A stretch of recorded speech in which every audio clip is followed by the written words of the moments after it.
Alright, what's up? And it's time for my BTOOOM second review of the day for the second episode. So that's BTOOOM episode 2. Again, let me check to see the name of this episode. Sometimes they don't really post the names. Like episode 1 was called Start, and I really didn't get the name of this episode. That's alright. But BTOOOM episode 2, I'm really starting to love this anime. It is kind of awesome. The pacing is good, and I feel like it. Well, let me just get right into the episode. So this episode tells the backstory of the other main character, I guess, in the show, the female lead, and her name is Himiko. So Himiko is your average girl. She's like a foreign exchange student almost, and there we go. Now I'm in the middle. Foreign exchange student. She's hot, blonde thing, and she goes to school, and she has girlfriends and stuff like that. So you find out how she met the Rio.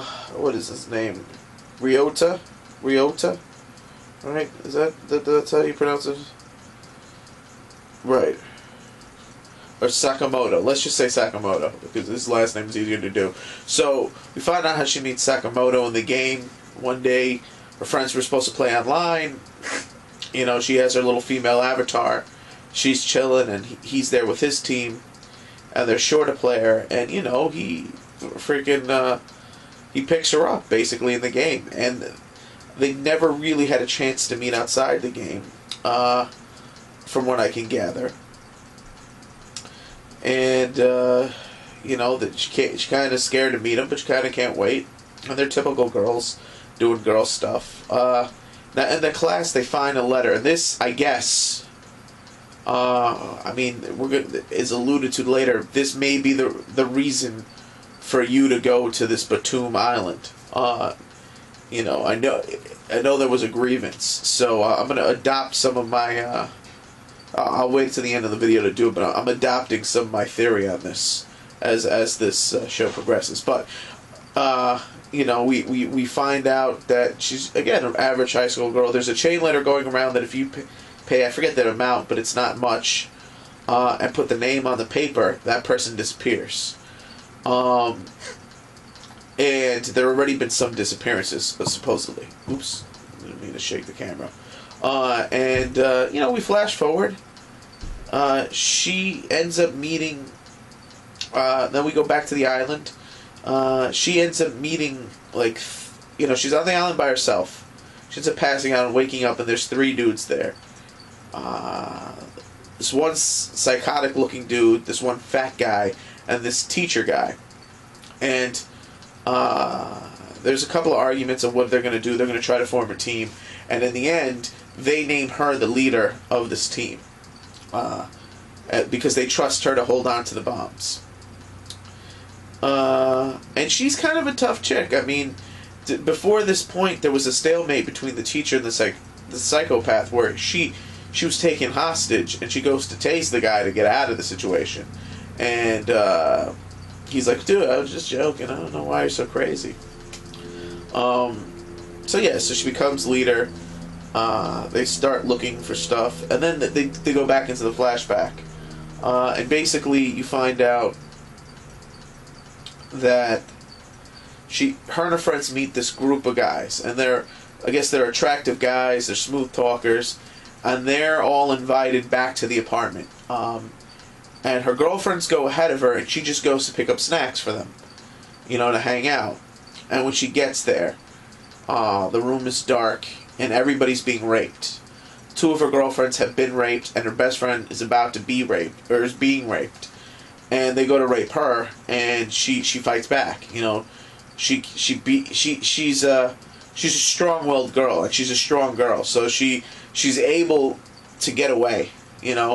The worst part is 2 of her friends are knocked out unconscious after being raped, and her third her best friend is being dragged to be raped in the bedroom by the door, and there's really like 3 or 4 guys there, and she's right by the door. She really can't fight them all off and save her friend, and so she leaves her friend behind to be raped, and runs and gets the police, and the guys go to jail as a net result, and it's a famous case, and all her friends move away. Then we flash forward. A package falls down in the woods. They find it, and it's a package of food. And they start chowing down, and the teacher comes in and goes, "What are you guys doing? We got to conserve this food. Food is very valuable here." And, which makes a lot of sense. You don't know how long you're going to be there. This is a survival game to the death. Food is at a premium. You can't gorge yourself. And, but the psychotic dude didn't like that, because he told them to eat, because he's like, this food's going to go bad. And he didn't like the fact that these two, they're butting heads. Now, all their weapons should have went to the girl, and in one pile. But this guy actually had like the Rambo knife on him, and he stabs the teacher dude in the throat and basically slits his throat from behind, and the teacher dude dies. The fat dude, and I'm sorry because these guys' names don't matter, the fat dude is now worried after this, because he's like, if we stay with him, he's going to end up killing us. Alright, then we flash forward again, and they stand up starting to run for the guy at night. And they have all the bombs with him, and he's chasing him now with his knife and shit.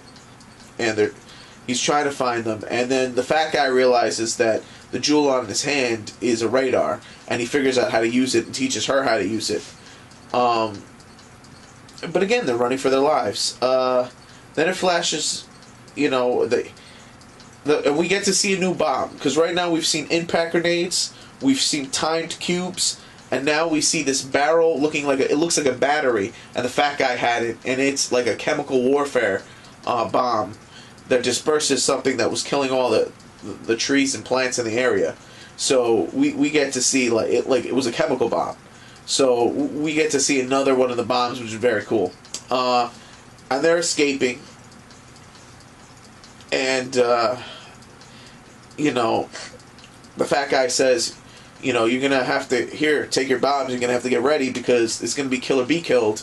You have to be ready to kill somebody. And she's like, yeah, I'm not going to kill somebody. But he's holding on to her tight, and then you realize who he really is.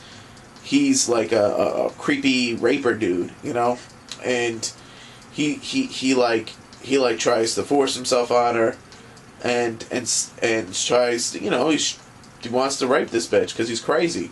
So she ends up shocking him with a taser and running away. And then it's the next day. And he tracks her down again because of the radar, and she forgot about that.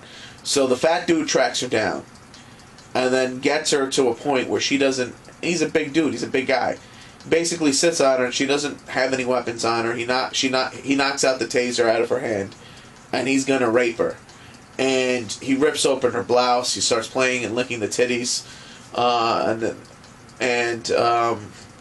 it goes. There's another flashback here, and this is where you kind of guess why she's here, because she runs into her best friend, and her best friend, this is after this whole mess and she moved away, says, "I hate you and I hope you disappear." And so she's thinking that she's going to be punished, and this is her punishment. And nobody's going to help her because she ran. Because this guy's is going to rape her, He pulls down his pants, he opens her legs, and he's about to go in for the kill. And he's like, "Oh, you're not even struggling anymore. So it's not even rape now. It's going to be great." And so he's about to rape her, and she had a cube in her pocket. She hits the button of the time cube, and she's like, beep, beep, beep, beep. You know what I'm saying? She's like, "I'd rather die than get raped." And so he's like, "What the fuck are you doing, crazy bitch?" And he starts running, and she gets up, and she's like, "Am I the only one gonna die here?" And she's like, "Nah, fuck you, coward." And she throws the thing at him, because she gets mad at him. and lands in front of him, and boom goes the dynamite. This dude is dead. And so 2 deaths already. Two dudes eliminated from this island. And she eliminated one of them herself. So she goes to the river to clean off, which is where the first episode ends. So now we're all caught up, because as she's cleaning off, our main character, again, it's Sakamoto. Sakamoto. I gotta double check. Don't know these characters. Sakamoto goes down, and he's like, and now we get it from her point of view, which is they're surprising and they meet each other. And in her head, all men are scum and the enemy on this island. So she's looking to kill him, honestly. She's looking, but she can't, because I don't think she has anything, because she was just cleaning off. So the episode ends off in this precarious spot where he's just, from the first episode, just finished killing somebody, and he's looking, it's the next day, he's looking for food, and he's looking to try to figure out what happened. And she just went through her ordeal and doesn't trust anybody on the island. But if they ever get around to talking, they'll realize who each other is, and the fact that they were going out in that game world for a while. How he called her his online wife, and she liked him and was looking forward to meeting him. So, and I'm sure after the rape thing, she didn't want to meet him, so maybe they just kept their relationship online.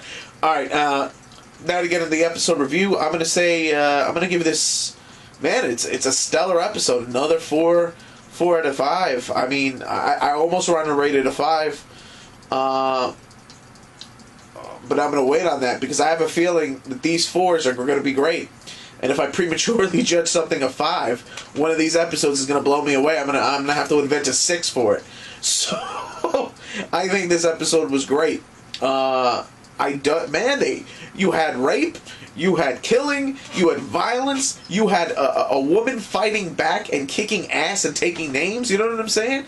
So I dig her as a character. I mean, she's a little messed up right now, but, so, and let me go back to my thoughts after the first episode. Now watching this episode, it's clear to me that this chain letter is real, and it was his mother. And that explains the look on her face as he left the house. And those 2 men approached. Because I thought maybe he ended up killing his mother. And because he was still getting flashbacks. So I thought maybe there was more to the story. But no. Now what I'm thinking is, she had enough after that time he threw the controller at her and put it in the wall. She figures he's going to kill me. And she's living in fear of her son. So she basically put the hit out on her son with the chain letter and hoped he disappeared. That explains her face, because she had been broken psychologically, and she made herself do this. So that explains why he was taken. So I'm assuming Himiko's best friend knew. Obviously, she knew of the letter because they knew about it in school. I'm assuming she did the same thing. And both of these people now have been disappeared due to BTOOOM. And I'm well aware the BTOOOM people know who these guys are. They're well aware that this is one of the best characters from BTOOOM, and this was his chick in the game. So I think I think that's why it worked too. I think it's all interconnected. And obviously, if all the weapons are the weapons from the game, this is directly correlated to the game. So yeah, so I've modified my theories a little bit.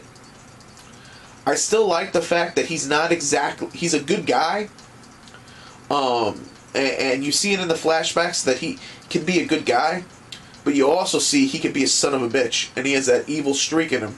I like it. Her character too, she's a fighter. I wouldn't say she was an evil character, but she'll defend herself now. And she'll fight to the death to do it. So she's a little bit of a man-hater right now. But, I'm sure she'll get over it. The trailer for the next episode looked interesting. It looked like we're finally going to get some answers. He's finally going to pick up the gap of memory. It does, however, look that those 2 are going to get separated again. Or not even again. They haven't even got together yet. So I think those 2 are going to get separated, and we're not going to get them together maybe to another episode.